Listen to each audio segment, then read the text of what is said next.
Today I want to talk a little bit about fruits and should we be including fruits in our diets. Now there is a lot of talk that we want to keep sugar out and no carb and all of those things, and fruits is sugar and from the enemy, but actually fruits is naturally made in a certain way by God as a gift to us with that beautiful sweetness, and that's something that we enjoy.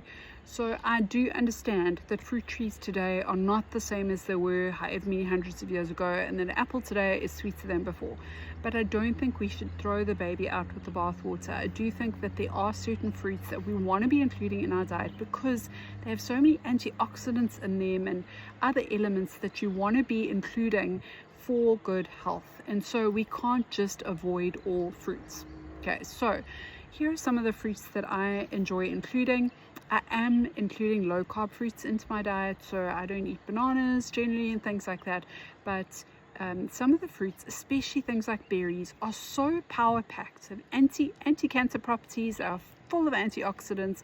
You want to be getting those dark colored fruits into your diet.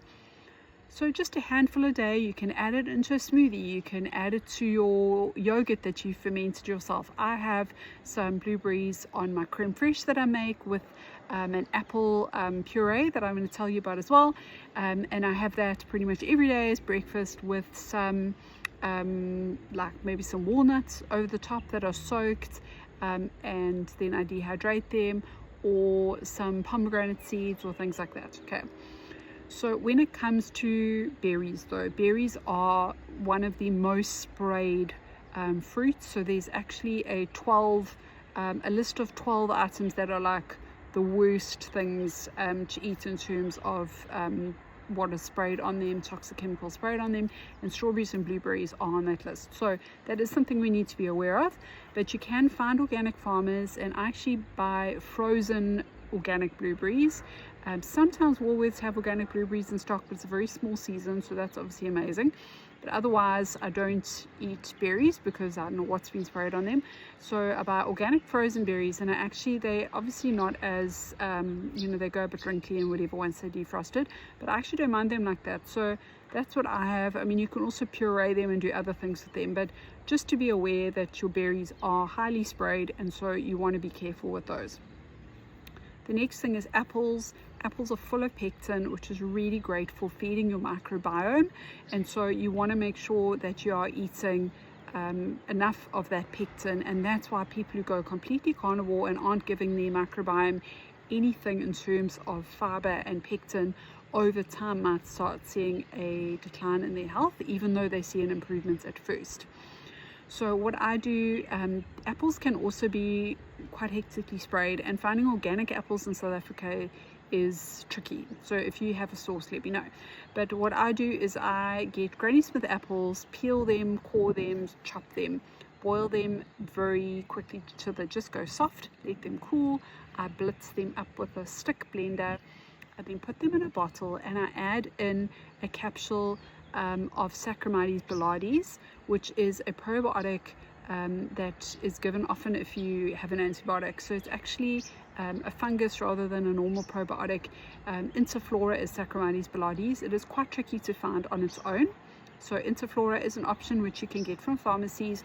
You open up one of those capsules. Now often those capsules are not that potent. They've been sitting on a shelf for who knows how long. So when they go into the apple pectin, it brings them back to life. They've now got this food to feed on. Leave it on the shelf for a day with the lid lightly on, and you'll see that it starts bubbling up. And you can put it in the fridge, and then you can have like a tablespoon or a few tablespoons a day, and that is going to keep the candida out of your body and all of those things that you don't want, and it's going to help feed your microbiome with the pectin, but some of the sugar in the apple will have been eaten. So yeah, I eat this every day. I absolutely love it. I make fresh batches probably like once a week. I store it in a glass bottle, and so that is a really nice option. I'm going to show you a bit later in the week how to do that for yourself. Other great fruits I've mentioned, pomegranates, they are amazing, great properties, anti-cancer properties as well. Kiwi fruits is a really great option. You want to be looking for some of those low carb fruits. Then things like lemon, freshly squeezed lemon in warm water in the morning is going to be a wonderful option for getting your liver going, waking up your digestive system, just cleaning you out in the morning. Grapefruits is another great thing. often talks about in the Hold the Clock liver cleanse that you do with olive oil. You can mix with either lemon or grapefruit, because grapefruit is wonderful cleaning out the body again and cleaning out the liver. So some of these fruits have amazing properties, so they're not things that should be avoided. So I'm eating first meal between 12 and 2. I'm going to be eating my fermented cream, my fermented apple.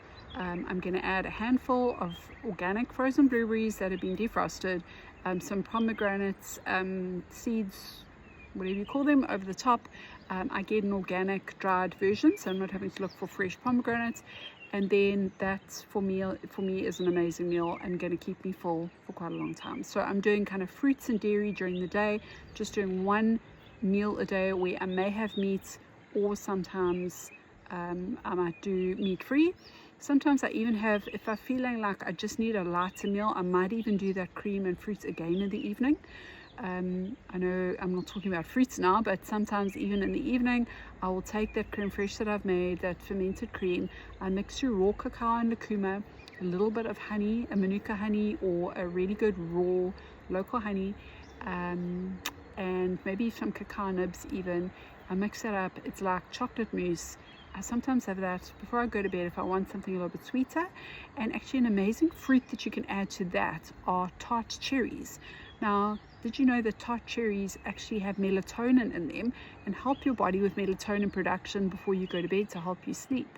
So although we want to be having quite a tight eating window and we want to stop eating 2 to 3 hours before bed to help our body digest everything and sleep well, a little bit of fat with your fermented cream with some tart cherries toasted to bedtime is a wonderful way to increase your melatonin production and help you sleep well. So there again is an amazing fruit that you can be including in your diet. So I hope you found this helpful. Main thing is, don't fear fruits. Look for high quality fruits and include them in your diet every day, because you need the nutrients that are in fruits. If you're looking for someone to follow with more information on this, look for William Li.